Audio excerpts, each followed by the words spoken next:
Hello to all of you amazing souls, and welcome.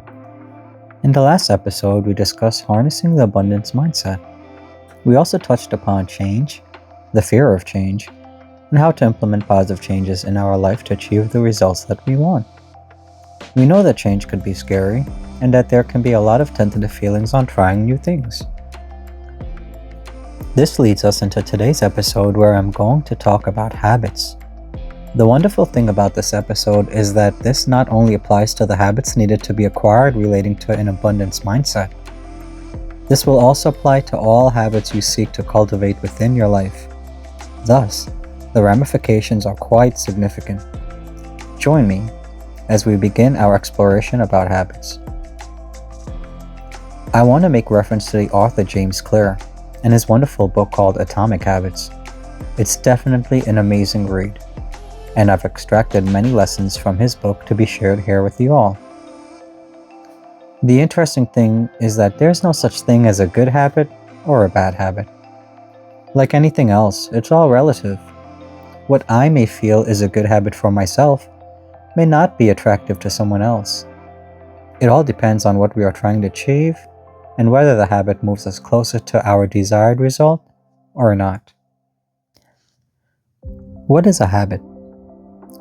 A habit is a learned, automatic response to a specific situation or stimulus. Habits are behaviors or thought patterns that are regularly repeated, often unconsciously, and are formed through the reinforcement of routine actions. They emerge through a process of mental and physical conditioning, where certain behaviors become more automatic over time due to repetition. From a physiological perspective, habits involve the interaction of conscious decision-making and subconscious behavior. From a psychological perspective, habits are deeply rooted in the brain's neuroplasticity and reward system. Psychological explanation of habits. Psychologists often describe habits using the habit loop, a concept popularized by Charles Duhigg in The Power of Habit. The habit loop consists of three parts. Cue. A trigger that signals the brain to initiate a specific behavior. It can be external, for example, seeing a coffee shop, or internal, for example, feeling stressed. Routine. The behavior or action that follows the cue. This could be brushing your teeth after waking up, or snacking while watching TV. Reward. A positive outcome or sense of satisfaction that reinforces the behavior, making it more likely to be repeated. Rewards could be tangible, such as a treat, or emotional, for example, relief or pleasure. Physiological role of the basal ganglia. Habits are controlled by the basal ganglia, a part of the brain responsible for procedural learning and automation of behaviors. This brain region helps conserve energy by automating frequent actions, reducing the cognitive effort required for decision making. Over time, habits become automatic, meaning they require less conscious attention. This automation can be advantageous, for example, when you're driving a car to work, or harmful, smoking, just depending on the habit. James Clear's Atomic Habits is an incredible, practical, and insightful guide to building good habits, breaking bad ones, and making meaningful changes in your life. It revolves around the idea that small, incremental improvements, what Clear calls atomic habits, can lead to extraordinarily results over time. The power of tiny changes. There's much significance behind the importance of focusing on small habits rather than massive overhauls. Why? Because big changes are intimidating and often unsustainable. Tiny changes, on the other hand, are manageable and compound over time. This is where the idea of 1% improvement comes in. Imagine improving just 1% every day. At first, it seems insignificant, but over a year, Those small gains add up to dramatic progress. Likewise, neglecting small improvements can lead to a slow decline. The key takeaway? Success doesn't come from sudden, massive shifts, but from the accumulation of small, consistent actions. It's like planting seeds. You won't see a forest overnight, but with care and patience, you'll eventually have something magnificent. Habits shape your identity. Habits aren't just about what you want to achieve. They're about who you want to become. Behavior change starts with identity change. Instead of focusing on outcomes, for example, you want to lose weight, focus on becoming the type of person who achieves those outcomes. For example, you are someone who takes care of your body. The way to solidify this identity is through small wins. Every time you act in alignment with your desired identity, you reinforce it. For example, if you want to become a writer, write one small sentence a day. Over time, these small actions will help you believe, I am a writer. Every action you take is a vote for the type of person you wish to become. It's all about consistency. So, start casting votes for the future you. The habit loop. Cue, craving, response, reward. As I alluded to earlier, habits are built around the habit loop. Cue, craving, response, and reward. Let's break this down. Cue. This is a trigger that starts the habit. For example, seeing your running shoes might remind you to exercise. Craving. This is the desire or motivation behind the habit. It's not the running shoes you want. It's the feeling of accomplishment after a workout. Response. This is the action you take, like going for a run. Reward. This is the outcome that satisfies your craving, such as feeling energized or proud that you went for that run. By understanding this loop, you can start tweaking it to create good habits or disrupt bad ones. The goal is to make good habits as easy and satisfying as possible, while making bad habits difficult and unappealing. The 4 laws of behavior change. Atomic Habits offer a simple, actionable framework for building good habits and breaking bad ones, called the 4 laws of behavior change. Make it obvious. To build a habit, you need clear cues. For example, if you want to drink more water, place a water bottle where you'll see it often. Conversely, to break a bad habit, make the cues invisible. Hide the junk food or turn off app notifications. Create some friction behind these things. Make it attractive. Habits are easier to stick to when you think they're appealing. Pair something you want to do with something you need to do, a concept called temptation bundling. For example, only listen to your favorite podcast while exercising. Breaking bad habits work the opposite way. Make them unattractive by associating them with negative consequences.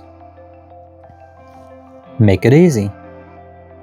The easier a habit is, the more likely you will do it. Use the 2-minute rule. Scale down habits to their simplest form. Want to start reading? Commit to reading just 1 page. This removes friction and builds momentum. To break a bad habit, add friction. For instance, if you're trying to stop scrolling on your phone, leave it in another room. Make it satisfying. Habits need to feel rewarding to stick to. Use immediate gratification to your advantage. Track your progress, celebrate small wins, or give yourself a treat after completing a habit. For bad habits, make them unsatisfying by introducing negative consequences. Tell a friend your goal and have them hold you accountable. These laws are simple yet incredibly effective. If you ever feel stuck, return to these principles. They're your cheat sheet for habit mastery. The importance of systems. not goals. A big misconception is that achieving your goals is the secret to success. While goals are helpful for setting direction, it's your systems that determine progress. A system is the process you follow daily to achieve your goals. For example, the goal is to run a marathon. The system is to stick to a weekly running schedule. The problem with focusing only on goals is that they're temporary. Once you achieve them, you risk losing motivation. Systems, however, are ongoing. They create lasting change. James Clear's advice: you don't rise to the level of your goals, you fall to the level of your systems. Plateaus and the power of patience. One of the most frustrating parts of forming habits is the plateau of latent potential. This is the period where you're putting in the effort, but you don't see immediate results.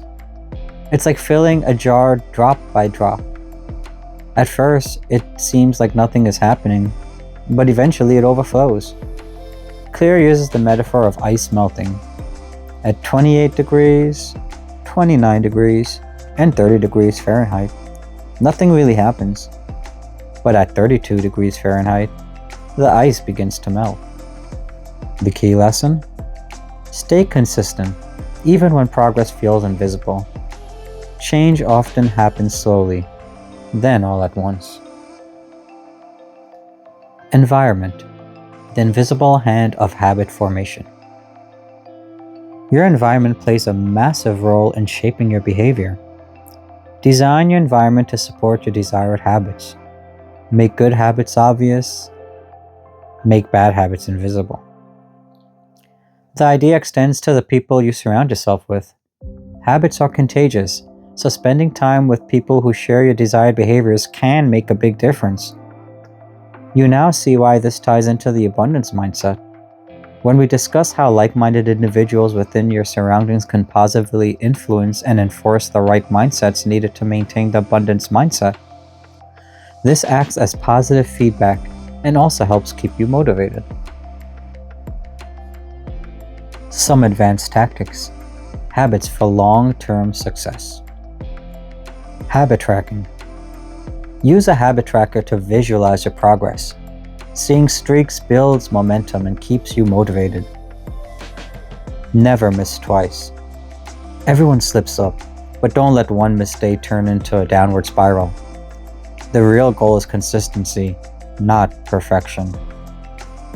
Focus on the process, not perfection. Understand that small setbacks won't ruin your progress if you keep showing up. The overarching message is clear. Small changes matter. Habits, even tiny ones, have the power to transform your life. It's not about being perfect or making overnight changes.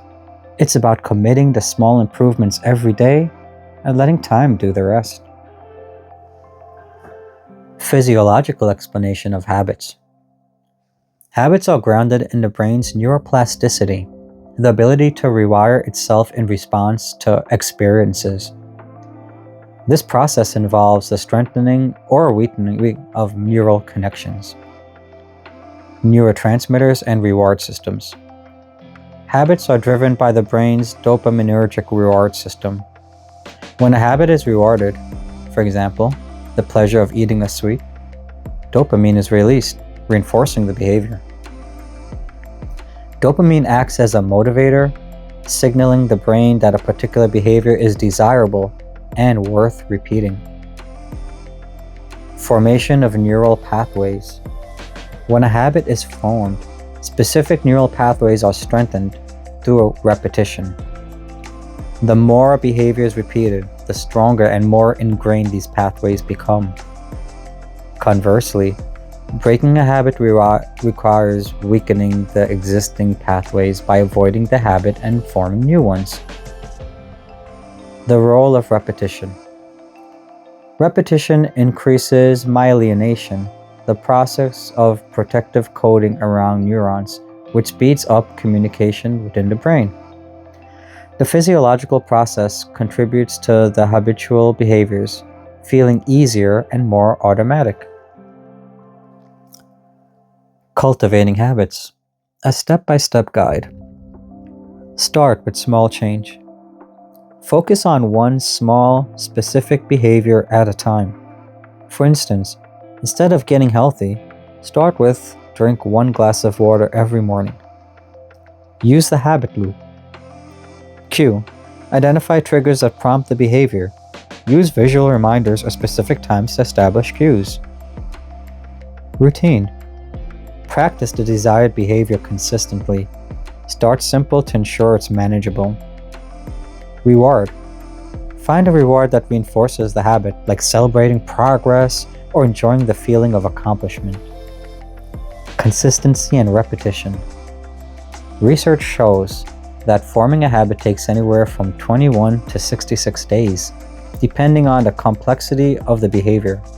Again, consistency is key. Stack habits. Pair a new habit with an existing one. For example, if you want to meditate, do it right after brushing your teeth. Make it enjoyable. Attach positive emotions to the habit. If it feels like a chore, you're less likely to stick with it. Track your progress. Use habit trackers or journals to monitor daily actions. Seeing progress reinforces motivation. The key here is to try to keep yourself accountable. Adjust the environment. Make it easier to engage in the habit by modifying your surroundings. For example, keeping healthy snacks visible and hiding junk food. Prepare for setbacks. Understand that occasional lapses are normal. What matters is getting back on track quickly. Breaking bad habits. Breaking a habit requires disrupting the habit loop, changing the cue, avoiding triggers associated with that habit. For example, if snacking is linked to watching TV, change your environment. Replace the routine. Substitute the undesired habit with a healthier alternative. For example, chewing gum instead of smoking. Reframe the reward. Find a different, healthier reward that satisfies the same need. To summarize, we've definitely gone over quite a bit today regarding habits. Reinforcing positive habits, breaking habits that don't suit us anymore, and also diving deep with regards to the physiological and psychological processes behind habits. I wanted to explain this thoroughly because we can utilize this information in all aspects of our life. We can create and sustain habits to reinforce the abundance mindset. And this acts like compound interest by feeding into the abundance mindset. It becomes a secondary force to propel us to greater heights to reach our desired states and fulfill our desired outcomes. I'd like to thank each and every one of you again for sharing your precious time with me. I kindly ask that you consider subscribing to the channel if you haven't already, and please like and share this video so that it may reach someone who may need to hear this at the appropriate time. I enjoyed sharing this with you all today, and I wish you all an amazing day, and may abundance and prosperity find you all. Thank you.